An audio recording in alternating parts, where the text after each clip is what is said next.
Raider Nation, it's Mitchell Renz, host of the Raiders Report, and coming up on today's show, Day 6 practice news and notes. We're going to go on the offensive side of the football, then we go to the defensive side. Some of you have probably seen why I titled this video, Some Good and Some Bad News. Something happened on offense today, which made me say it's bad news. Something happened on defense today, which made me say it's good news. Also, near the very end of today's show, the latest on Christian Wilkins. I do have a few more quotes. I do have a few more things that I also want to be able to talk about. And literally, at the time that I'm making this video, Adam Butler just had his statement. He's live right now talking on the Raiders YouTube channel. I'll tell you what he had to say at the end. Also, some of you have been asking me who was the teammate that was involved with Wilkins. I do not have that information, but what I was told today is he does think that that information is going to be released sooner rather than later. So if you didn't know this, I want y'all to hit that subscribe button. If you want to become a smarter Raiders fan, you will become a smarter fan watching this show. If you're looking for free videos every single day, if you want live shows multiple times a week, if you want more Raiders fans, I always say this is so much more than a YouTube show. We have built an unbelievable community here, and I want you to join this community. And if you're always down for a good time, I don't need people that only bleed silver and black. I want Raiders fans. I want all shapes and sizes, and I want to continue to grow the family we got here at the Raiders Report. So the Raiders, they practiced indoors today for the very first time. Day 6 of the practice. I do like at times when they go inside, you got to go outside. I think when you're playing, the Raiders got 12 games inside this season. They got 5 games outside. The way that I want to start today's show, though, is I do want to start on the offensive side. And the very first thing that I want to talk about is the bad news from Raiders practice today. And some people might say it's bad news. Some people might not say it's any news. Some people are just like, Mitch, it's just a competition. I want to be very clear. I think it's bad news that Jackson Powers-Johnson is not the no-doubt starting center for this team. And believe me, I love competition. I love that Pete Carroll preaches competition. But the fact that Jordan Meredith continues to take snaps over Jackson Powers-Johnson as the starting center is very frustrating to me. I want JPJ and Geno to build that connection. I want JPJ to build a connection with every starting offensive lineman. I want JPJ to be able to continue to build chemistry, to be able to build connections with coaching staff, the offensive line, the quarterback, the running back. It's all very important. But at this current point, we have 6 practices, 3 of which JPJ's worked as the number 1, 3 of which him and Jordan Meredith have split reps. It would be dumb for Las Vegas not to start Jackson Powers-Johnson. And if they want to put Jordan Meredith at center, then you can do it, but you better put JPJ at left guard or you better put him at right guard, because there is not an offensive line for the Silver and Black this season that should not include Jackson Powers-Johnson. He, in my opinion, is the second best lineman we have on this team behind Colton Miller. So because of that, I think that that's bad news. And who else is with me? Quite frankly, I can't even believe we're sitting here in this situation again. And I'm not trying to compare Jordan Meredith to Andre James, but at the same time, you can't explain to me that JPJ is not the best center on this team. And if you want Powers-Johnson to start this season for the Raiders, be that freaking tone setter, then spam JPJ down below. And I hope that Mark Davis, I hope Tom Brady, I hope that everybody else that watches this show ends up seeing what you're putting. Let's go to the next thing that we're going to talk about today. No Raheem Mostert, and really not too big of a deal. I was told that he was expecting the birth of a child, so that's why he wasn't at practice today. The reason why I wanted to throw that in there, though, is because you got to see a little bit more of Ashton Jeanty, which makes everybody happy. Jack Bech continues to get hyped up, maybe not so much from just a receiver standpoint. I'm going to say that he's impressing on special teams. He's also just impressing coaches that he's a football player. If you need him to block, he goes out there and he blocks. If you need him to go out there and play special teams, he goes out there and he plays special teams. One of the ways that Jack Bech is going to continuously make NFL rosters, and I get it, he was a second-round pick, but the way that he's going to be on teams for a long time is whatever you ask him to do, he goes out there and he gives you 110%, and Bech is showing that yet again for this practice, and he's shown that the entire offseason. Let's go to the next note here that I have. The passing game continues to be explosive, and when you think about the Raiders' offense over the past few seasons, let's just be honest with ourselves, explosive probably hasn't been the word, unless it was explosive diarrhea, because that has been the way that this Raiders offense has looked like. It's been a shit show the past 2 seasons, but Geno has really done a good job, I think, showing not only the players, Jacoby, Trey Tucker, Dante, Jack Besh, Brock Bowers, Michael Mayer. He's not only showing the players, but he's also showing the coaching staff that I can throw this football anywhere you need it on the field. And that also inspires confidence in Chip Kelly. If we get a confident Chip Kelly, a confident Geno Smith, and a confident Raiders offense with the amount of talent that this team has, explosive could really be something that we hear a lot about with this offense. Let's go to another note here that I got. Alex Bachman continues to open up eyes, and I was told today by a source that he could actually make this roster. And, if you watch this show live, and I'm going to be doing a show live on Tuesday, you're going to see that video go out a little bit later. I'm going to talk about Bachman in a 53-man roster projection video that I'm going to end up dropping.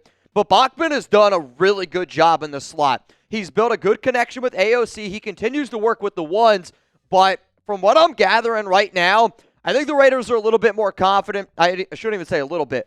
I believe that the Raiders are more confident in Alex Bachman in a slot receiver role than somebody like Tommy Millott, who I think they're focusing on right now, just trying to get a little bit more up to speed from an NFL standpoint. But Bachman was somebody that was brought onto this roster before. Never got a shot in terms of, I didn't think that he was going to make this roster. Ends up making it last season, showing that he's better this year. Good hands, good route runner. He's just doing exactly what, honestly, Geno and AOC are good at. Putting the ball on a target, being exactly in the right place at the right time. Alex Bachman, though, he needs to be somebody that you have to consider. If they keep 6 receivers, it's going to be Bachman over Colin Johnson, over Kyle Phillips, over Philip Dorsett. Philip Dorsett had a really bad drop today, by the way. Let's go to another move here. Brock Bowers.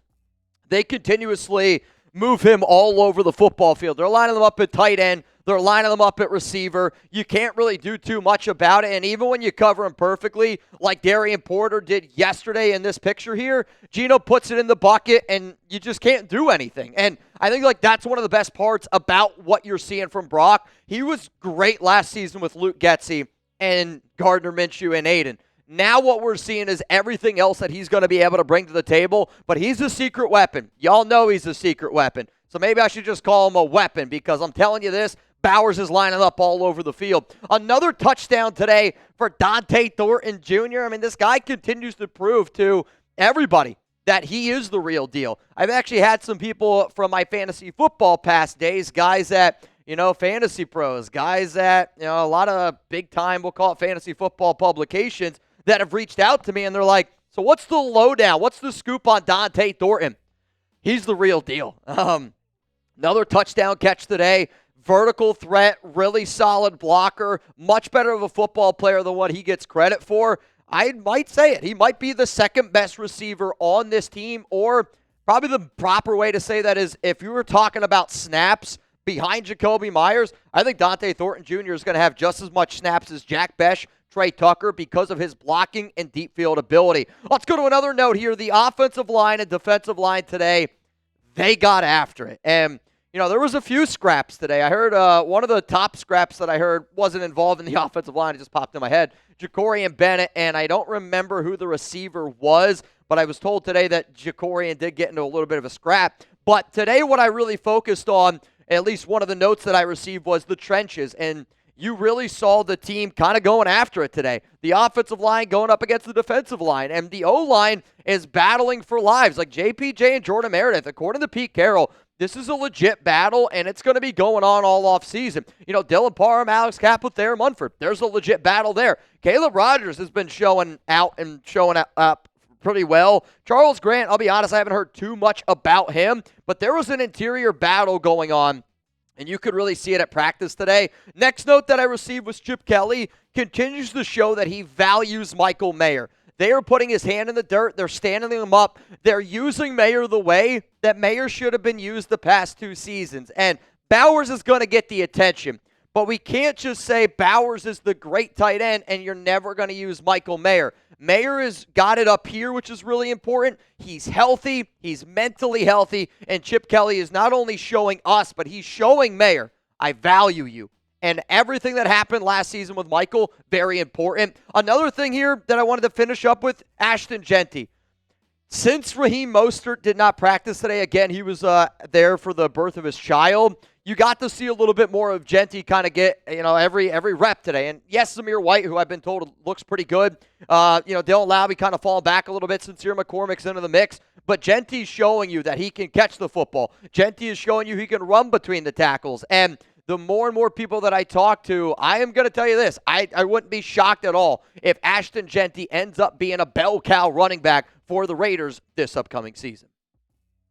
Coming up next here on the Raiders Report, we're going to get into some more notes on the defensive side of the football. Before we do, today's show is made possible by a brand new sponsor, Ethos. And as a husband and a proud dog dad, trust me when I say life insurance matters. It's not fun to think about what would happen if something happened to you, but you need to be prepared. Protect your family with life insurance from Ethos. Get your free quote at ethos.com/NFL Daily. That's ethos.com/NFL Daily. Ethos is a trustworthy company that disrupts the traditional life insurance industry. It's more affordable than you might think.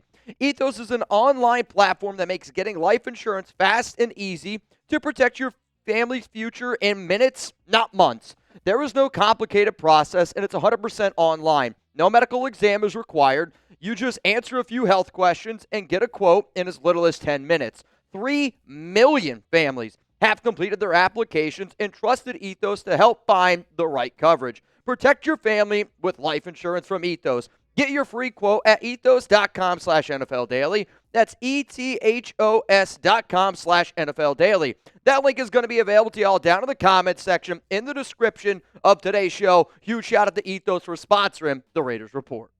All right, let's get to the defensive side of the football and some of the notes, and most importantly, the good news from Raiders practice today. I never like starting things out with the bad news. Maybe it's just because it's my wife, and again, shout out to Ethos. But Alex, anytime I ask you, what the good news or the bad news first? She's like, lay the bad news on me, and then lay the good news on me. Well, the good news is Decamerion Richardson. And Richardson continues to work with the ones. Now, he and Eric Stokes, I would say right now Stokes is no doubt the top cornerback on this roster, but he's been stacking up great practice after great practice after great practice. And right now, I would say to be the cornerback number 2 is right now between Decamerion Richardson and Darien Porter. But what I love is Richardson has answered the call. That's all you can ask for from a young player that's going into a brand new year, into a brand new regime when you were a day 3 pick.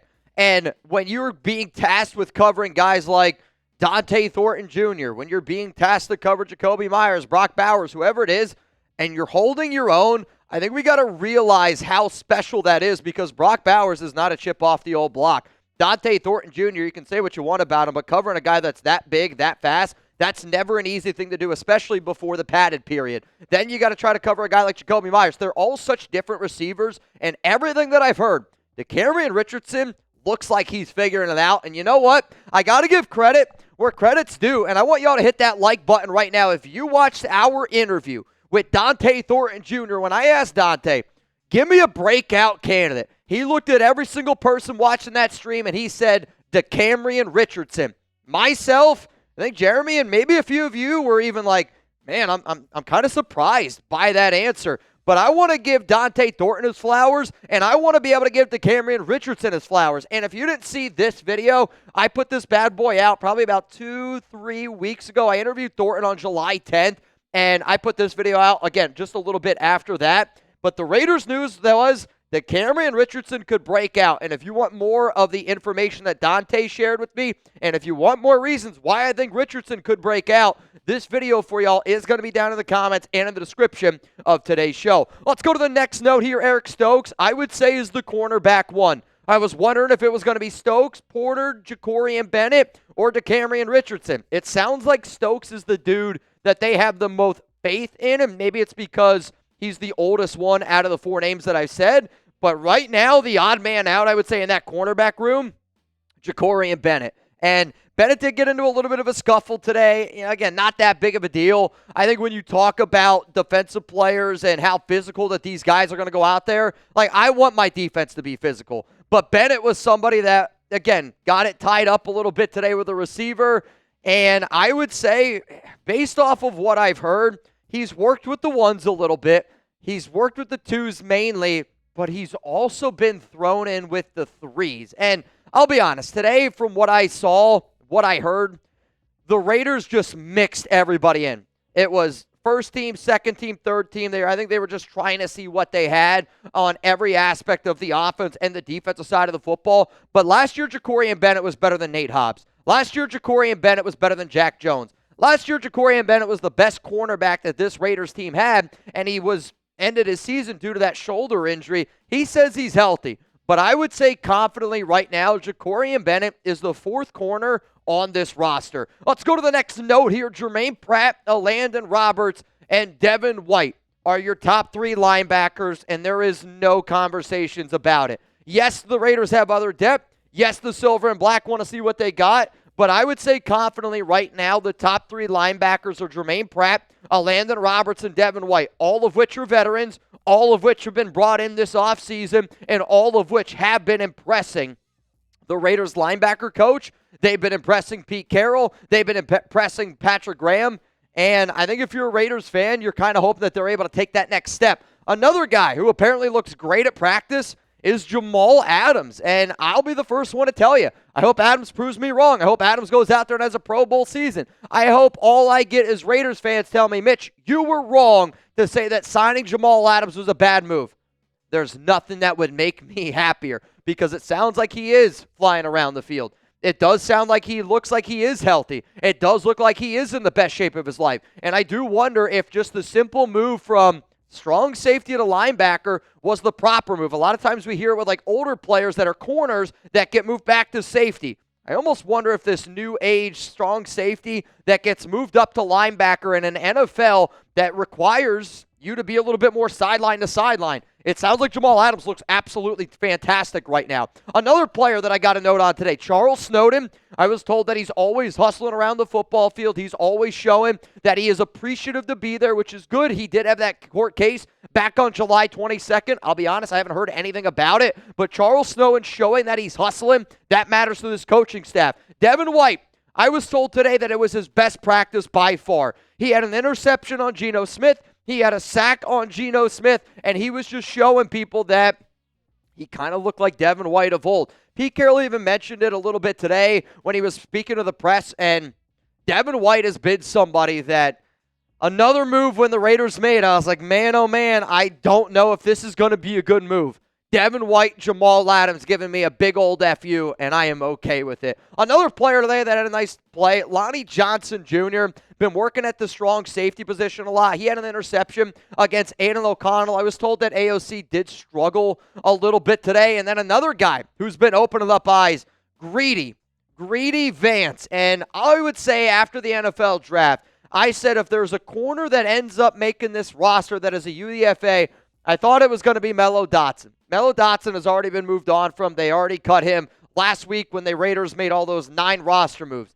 The player right now that might have the best chance to make this roster as a UDFA over somebody like Ja Joyner, Greedy Vance. He had an interception yesterday. He had another interception today. And Pete Carroll gave a special shout out to Jamal Adams, Devin White, and Greedy Vance, saying that once the pads have come on, the past 2 practices, the 3 players that have impressed him the most, or at least have looked the best since non-padded practice, Greedy Vance, Devin White, Jamal Adams. Pete Carroll values that type of stuff. And the fact that Greedy Vance is showing him and this coaching staff when that nickel corner position is up for grabs, and that's what Greedy is. He is a nickel corner. I wonder if the Raiders end up keeping him if this turns into a player very similar to like an Isaiah Paul-Lamal, somebody that was a UDFA, somebody that ended up making the roster and ended up making a name for themselves. Coming up last here on the show, we're going to get in to the latest around Christian Wilkins. And today,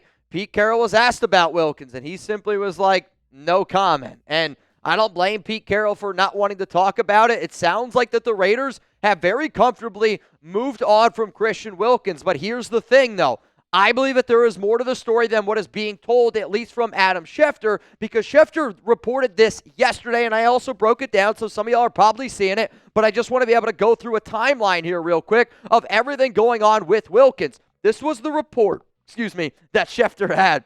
When you speak to people there inside the locker room, They say that Christian playfully went to kiss a teammate on top of his head, and those same people said that that player took offense to it. That's what everybody's been dancing around and tap dancing around. An incident in the locker room where he allegedly playfully kissed a teammate on top of his head. That teammate felt offended by it. So what I'm going to do today is I'm going to give you some of the new information that I was given, because also one of the things that Schefter said yesterday that I think is important to note, Schefter also said it was the final straw, which did make me wonder if more happened. So what did I do last night, late last night and early this morning? I'm sitting there DMing people. I'm sitting there messaging people, top to bottom, and I got some new stuff today. Also, I want you all to think about my report from July 25th, and my report on July 25th was very indicating of the incident is a lot more severe than a kiss on the head. And I don't want to take away, if all is what happened is a kiss on the forehead or a gentle kiss on the head,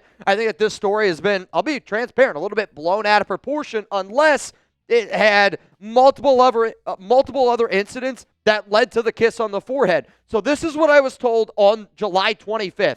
It's an impossible thing to ever go public with. A kiss on the forehead is not an impossible thing to ever go public with. There is an incident of a threat involved with the lawsuit. That's never good. Part of it is legal ramifications. So the Schefter report came out. I told you everything on July 25th, and now what you're seeing is I think that there is more to this story. And I know I'm not the only one that is wondering if there's more to this story. Pro Football Talk yesterday, that is definitely not the story that has been making the rounds. And I'm telling you this, it's not the story that has been making its rounds. So what I have for you today is what has been told to me in the last, I'll say 12 hours in total. First off, this is what the source said. I thought it was a kiss on the cheek, but a kiss did 100% happen. I remember one of my best friends, he's a cop is how I'll put it, and he always tells me when people lie, people are over-descriptive in their lies. I almost wonder if the kiss on the head is like an over-descriptive of if something's not going right here, because for my source to tell me that he heard it was a kiss on the cheek, again, not that big of a deal in terms of discrepancy, but I do think a kiss on the cheek with one of your buddies compared to a kiss on the cheek on the forehead, it is a little bit of a difference. That reaction means there was a chain of events leading up to the explosive one. So my source is telling me that there was a chain of events and that this wasn't the first time and that the explosive one is when everything else kind of went to shit and then Christian Wilkins obviously got released. But Wilkins, the main reason why he was released was because of that injury. Also, maybe Schefter didn't say it due to legal reasons, but there is more info. What he's talking about here is the player that is going to get released.